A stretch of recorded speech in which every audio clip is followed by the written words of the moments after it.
Friends, hope आप सब लोग ठीक होंगे. So in class 11th today we are going to start our next chapter, that is the locomotion and movement. ठीक है. बेसिकली दोनों जो वर्ड हैं ये एक दूसरे के कॉन्ट्रास्ट चलते हैं कि भाई जो हमारी लोकोमोशन है, मूवमेंट को भी हम लोकोमोशन बोलते हैं. कोई यहाँ से वहाँ मूव कर रहा है तो हम उसको भी किसका नाम दे देते हैं? लोकोमोशन का. बट दोनों जो टर्म्स हैं उसके अंदर एक लिटिल बिट डिफरेंस जो होता है वो होता है, क्रिएट होता है. तो हम लोग उसको स्टडी करते हैं. Let us go through the concept of both of these topics. तो लेट हैव अ लुक. जो मूवमेंट है बेसिकली ये जितने भी लिविंग ऑर्गेनिज्म हैं, चाहे वो हमारे माइक्रो ऑर्गेनिज्म के फॉर्म में हम लोग बोलें या कोई एनिमल है, प्लांट है, सभी के सभी जो ऑर्गेनिजम्स हैं वो शो करते हैं मूवमेंट. ठीक है. अब जैसे लेते हैं, जैसे मान लो एक ही ऑर्गेनिज्म है हमारा, कोई भी XYZ.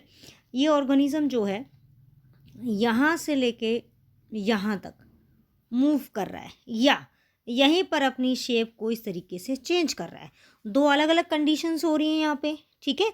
तो ये दोनों कंडीशंस हम कैसे डिफाइन करेंगे? इस ऑर्गेनिज्म ने इसी स्टेशनरी पोजीशन में रहकर अगर अपना शेप इस तरीके से चेंज किया है, then this is what we called as movement. ठीक है. But if the organism move its place, अपनी प्लेस को चेंज कर दिया, वो A से B पोजीशन पे चला गया, then this is called as locomotion. ठीक है. अब हम इसको जो है डेफिनेशंस को, टर्म्स को थोड़ा सा अपना डिफाइन करके देखते हैं कि मूवमेंट क्या हो जाएगी. Movement is the basic feature of all the living organism जो एग्जिबिट होती है वाइड रेंज ऑफ मूवमेंट के थ्रू. जैसे यूनिसेलर ऑर्गेनिज्म है हमारे अमीबा, वो मूव करते हैं बाय द स्ट्रीमिंग, जिसको हम लोग बोलते हैं कि वो मूव करते हैं बाय सूडोपोडिया. ठीक है. वो मूवमेंट शो करते हैं with the help of pseudopodia. अब हमारी जो ह्यूमन बींग्स है, हम लोग अपने लिम्स को मूव करते हैं, यानी कि हमारे हाथ पैर जो होते हैं हम उनको मूव करते हैं. ठीक है. हमारी जो आईलिड्स हैं हम उनको अप एंड डाउन करते हैं. जॉज हैं, अपर एंड लोअर जॉज. हम लोग, हमारे माउथ में कोई भी फूड जाता है, then we start chewing the food, तो हमारे जॉज की मूवमेंट होती है. एंड सेम वे हमारी जो टंग होती है वो भी क्या करती है? मूव करती है up and down. But some voluntary movement, voluntary का मतलब क्या होता है कि वो मूवमेंट जो हो रही है बाय आवर विल, यानी कि जो हमारी इच्छा से हो रही है. ठीक है. That result in the change of place और लोकेशन, जो प्लेस और लोकेशन को डिफाइन करते हैं कि वो चेंज हो गई है, हम उसको किसका नाम देते हैं? लोकोमोशन का. ठीक है. सपोज आप लोग स्कूल में बैठे हुए हैं, आप सपोज इस बेंच के ऊपर बैठे हुए हैं, इस फर्स्ट बेंच के ऊपर, और एक यहाँ पे हमारा बेंच लगा हुआ है, बेंच नंबर 5. आपका फ्रेंड कोई यहाँ पे बैठा हुआ है इस 5th पोजीशन पे, तो आप क्या कर रहे हैं? यहाँ से मूव करके यहाँ तक चली गई. तो यहाँ से यहाँ जाना, this is called as a locomotion. और we can say when you are moving from class to playground और class to the water cooler, तो this is all what we called as locomotion. But अगर आपके हाथ में मान लो कोई pen है और आप उस पेन की मूवमेंट कर रहे हैं. ठीक है.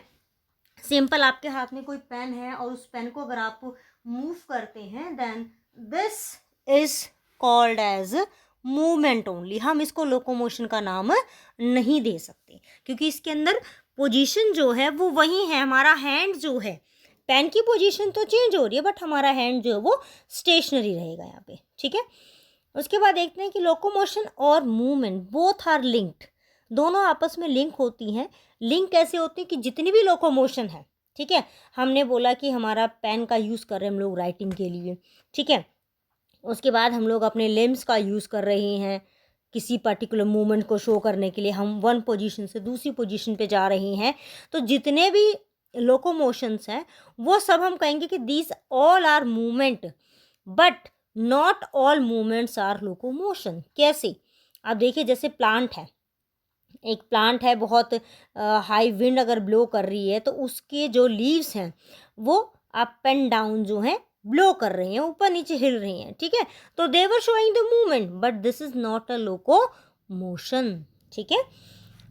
उसके बाद नेक्स्ट कौन सा हम एग्जांपल ले सकते हैं, जैसे हम लोग बैठे एक स्टेशनरी पोजीशन में हम लोग बैठे हैं, मान लो अपनी चेयर पे बैठे हुए हैं और अपने हैंड्स की मूवमेंट्स कर रहे हैं, फिंगर्स की मूवमेंट कर रहे हैं, लेग की मूवमेंट कर रहे हैं बैठे बैठे ही, ठीक है। तो वो क्या हो रही है, वो एक मूवमेंट है। बट अगर हम लोग अपनी पोजीशन को चेंज कर रहे हैं विद मूविंग अवर हैंड, तो हम उसमें लोकोमोशन भी शो कर रहे हैं और मूवमेंट भी आ रही है, ठीक है।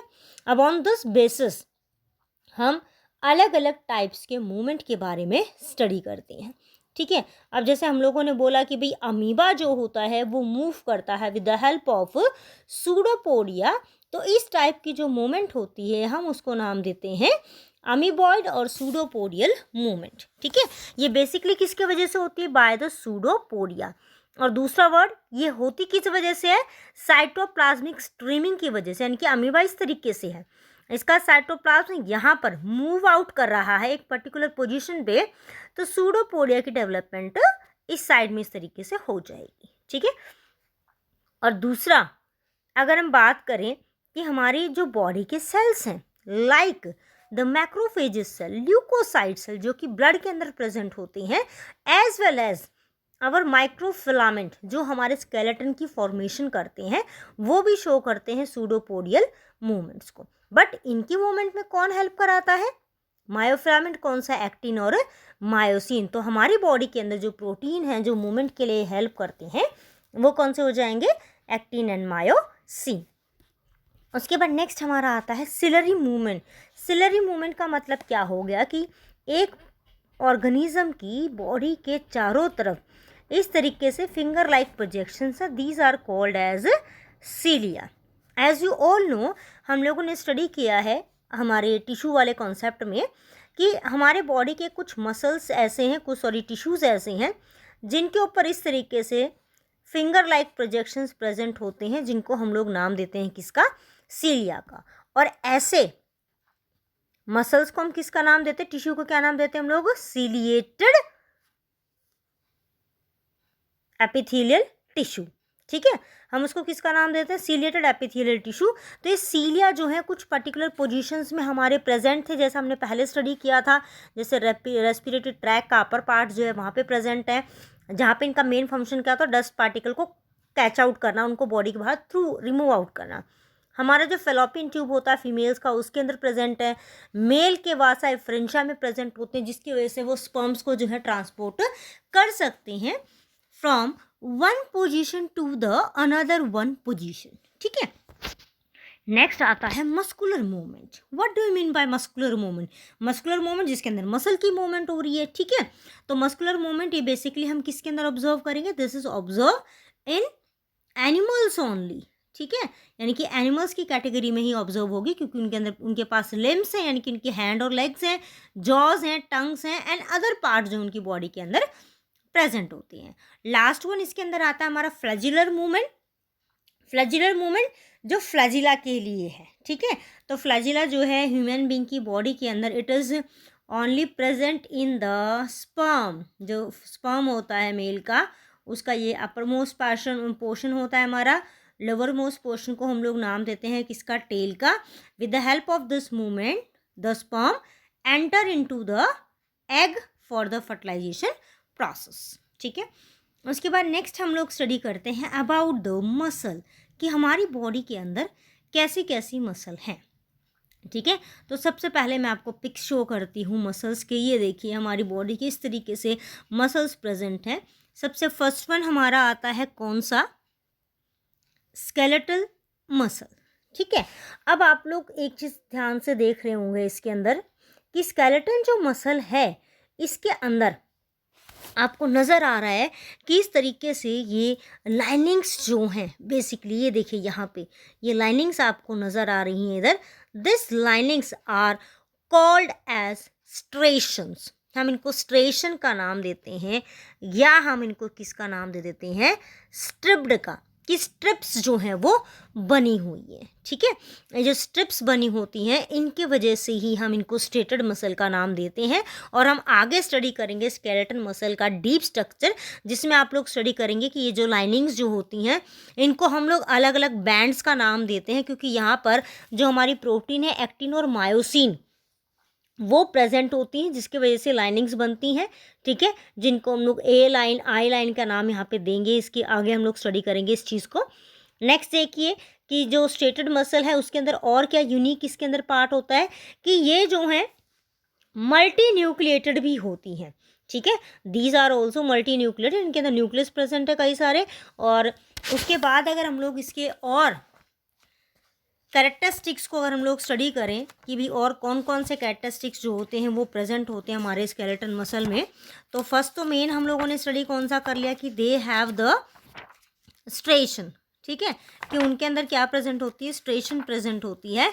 नेक्स्ट हम इसके अंदर देखते हैं बेसिकली वो पॉइंट जिसकी वजह से हम डिस्टिंग्विश करेंगे कि ये बाकी मसल से कैसे डिफ़र करती है, ठीक है। वो सेकंड पॉइंट क्या हो जाएगा कि ये हमेशा जो हैं बंडल फॉर्म में ही प्रेजेंट होती हैं, ठीक है। और बंडल फॉर्म कैसे होगा, पैरेलल कंडीशन में, कि एक दूसरे के पैरेलल है, ये इसके पैरेलल है, ये इसके पैरेलल चल रही है, ठीक है। इस तरीके से पैरेलल फॉर्म में जो है बेसिकली ये प्रेजेंट होती हैं हमेशा ही, ठीक है। उसके बाद अगर हम लोग देखें कि इनका जो स्ट्रक्चर है, यानी कि ये वाला जो पॉइंट आपको दिख रहा है, तो ये आपस में यहाँ पे जॉइंट नहीं है, देवर सेपरेटेड, तो ये अनब्रांच्ड भी होती हैं एक दूसरे से, ठीक है। तो ये तो होगी हमारी कौन सी मसल, स्केलेटन मसल्स। नेक्स्ट हम लोग स्टडी करते हैं about the smooth muscle fibre. Smooth muscle fibre देखिए आप लोगों को बिल्कुल क्लियरली नज़र आ रहा है कि ये कैसी होती हैं, नॉन स्ट्रेटेड है, ठीक है, स्पिंडल लाइक इनका स्ट्रक्चर है, और इनके जो एंड्स हैं, ये एंड्स देखिए कैसे हैं, टेपरिंग है, पॉइंटेड है, ठीक है, पॉइंटेड एट प्रेजेंट है। और ये बेसिकली जहाँ पर भी प्रेजेंट होती हैं ये बंडल फॉर्म में होंगी, और कनेक्टिव टिश्यू के चारों तरफ एक शीट लाइक स्ट्रक्चर जो है ये बना के रखती हैं। ब्लड वेसल्स हमारी जो है वहाँ पर ये बहुत एक्सेस में प्रेजेंट होती हैं, स्टमक के अंदर प्रेजेंट है, इंटेस्टाइन के अंदर जो है प्रेजेंट होती हैं। और ये जो मसल होती हैं ये फैटीग नहीं होती, हारती नहीं है, जबकि हमारी जो स्ट्रेटेड मसल्स हैं ये हार जाती हैं, थक जाती हैं। रीज़न क्या होता है कि हमारी जो स्मूथ मसल्स होती हैं ये हम लोकेशन कौन सी बताइए, ब्लड वेसल्स में है, स्टमक में है, तो ब्लड वेसल तो through out the life movement कर रही हैं, वो थकती ही नहीं है, ठीक है। उसके बाद लास्ट हमारा आता है कार्डियक मसल, ठीक है। जो कार्डियक मसल है बेसिकली इसके नेम से इंडिकेट है कि ये कहाँ पे प्रेजेंट होती है हमारी, ये प्रेजेंट होती है हमारे हार्ट पे। और ये स्ट्रिप्ड मसल जैसी हैं, बट डिफरेंस क्या होता है कि ये आपस में इनकी जो स्ट्रिप्स बनी हुई हैं, जहाँ पर इसके स्ट्रेशन हमें नज़र आते हैं, वहाँ पर ये देखिए इस तरीके से यहाँ पर इनकी ब्रांचेस बन जाती हैं, ठीक है। ये ब्रांच जो है आप इसकी आपको यहाँ पर नज़र आ रही हो कि ब्रांचेस के अंदर डिवाइड हो जाती है, ठीक है। और ये थोड़ी सी स्टिकी नेचर की, यहाँ से चिपकी हुई है, देखिए यहाँ से चिपक रही है एक दूसरे के साथ, तो थोड़ा सा स्टिकी नेचर भी जो है इनका प्रेजेंट होता है।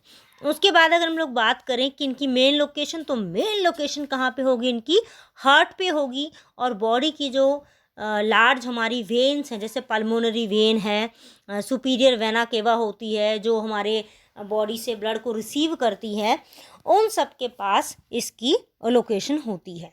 और ये मसल कभी भी फैटिग नहीं होती, it never fatigue, because it is also involuntary in nature. But अगर कार्डियक मसल कभी फैटिग हो जाए तो उसके वजह से जो पर्सन है उसको हार्ट अटैक आ सकता है, और हम बोल सकते हैं कार्डियक अरेस्ट भी हो जाता है, जिसकी वजह से पर्सन की डेथ हो जाती है, ठीक है। तो ये किसके बारे में हो गया, this is all about our muscles, कि हमारी मसल्स कैसी होती हैं। तो नेक्स्ट जो हम लोग टॉपिक करेंगे उसके अंदर हम लोग डिटेल स्टडी करेंगे about the skeletal muscles. Okay student, till then bye.